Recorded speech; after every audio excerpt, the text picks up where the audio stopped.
Case है तो आप बता दीजिए। तो अयोग्य चुनाव लड़ने के अयोग्यता की जो मापदंड है उसमें कोई आता है तो वो चुनाव नहीं लड़ सकता।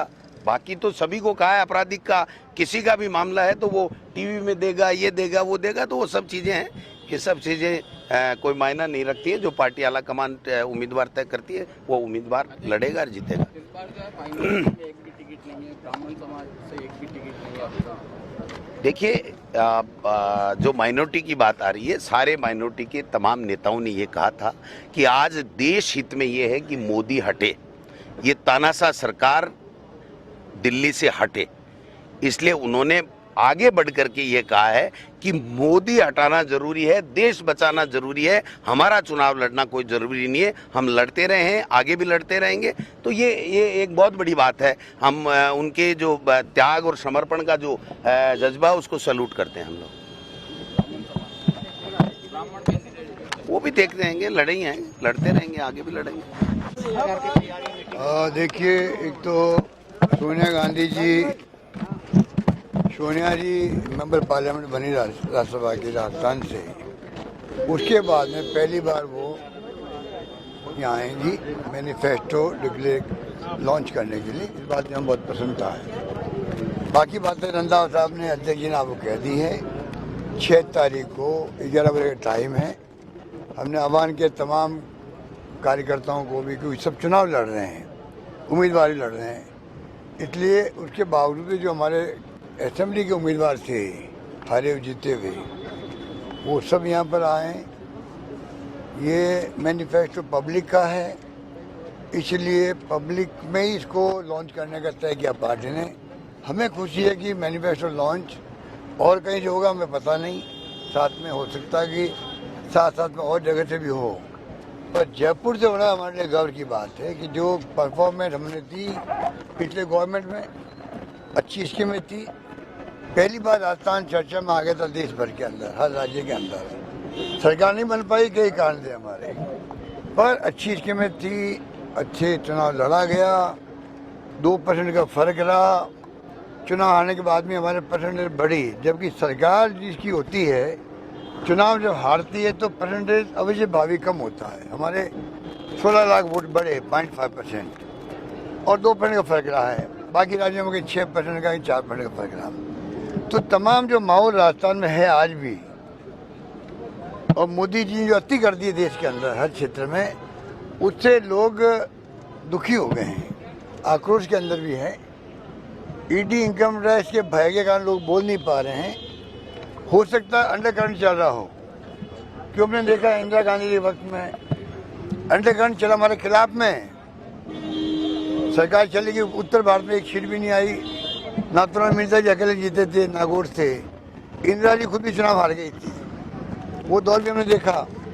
आंधी चली इंदिरा गांधी जी वापस 2.5 साल के बाद में, हम सब MP बन के चले गए।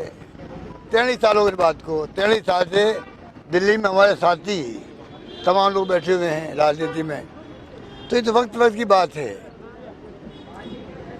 वाजपेयी गवर्नमेंट, किसी को उम्मीद थी क्या कि सरकार बनेगी यूपीए की?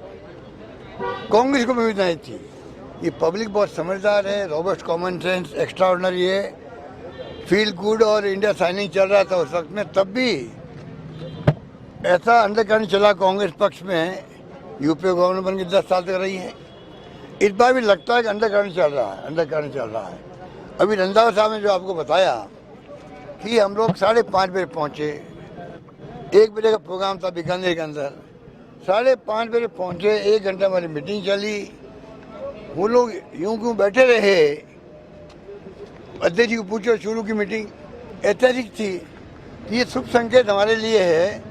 अंडरकरंट चल रहा होगा राजस्थान के अंदर भी, कोई आश्चर्य की बात नहीं। हम चौंकाने वाले परिणाम दें आपको, चौंकाने वाले परिणाम दें यहाँ भी और देश के अंदर भी।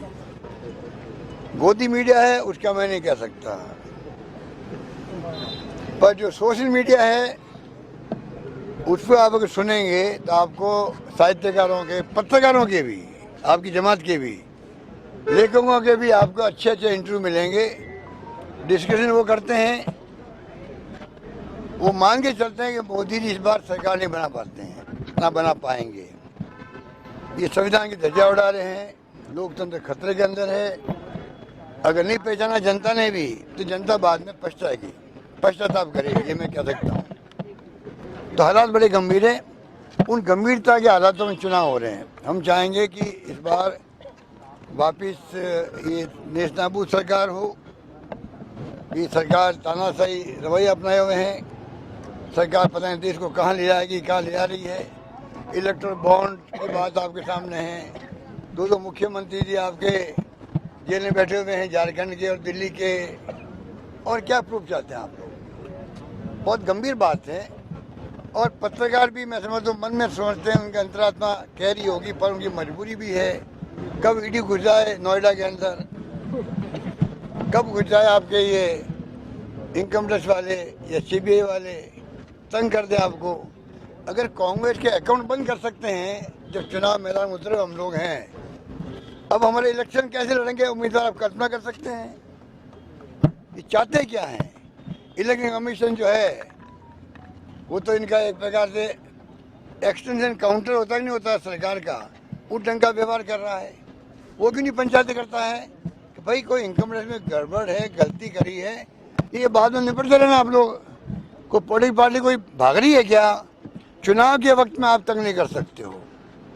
इक्वल लेवल फील्ड होना चाहिए। चुनाव के मैदान में सबको इक्वल फील्ड मिलना चाहिए।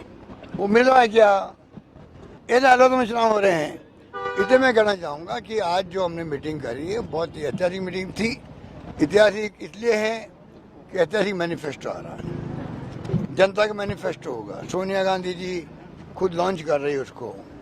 तो आप समझ सकते हैं कि मैनिफेस्टो का इंतजार कीजिए आप लोग, और कृपा करके मैनिफेस्टो में जो भावना है वो जन जन तक पहुँचाने का काम आप भी कीजिए। आपके बगैर तो हम आगे बढ़ नहीं सकते हैं। मीडिया की भूमिका से कोई इनकार कर नहीं सकता है, और मीडिया दबाव में उसका इलाज तो हमारे पास है नहीं।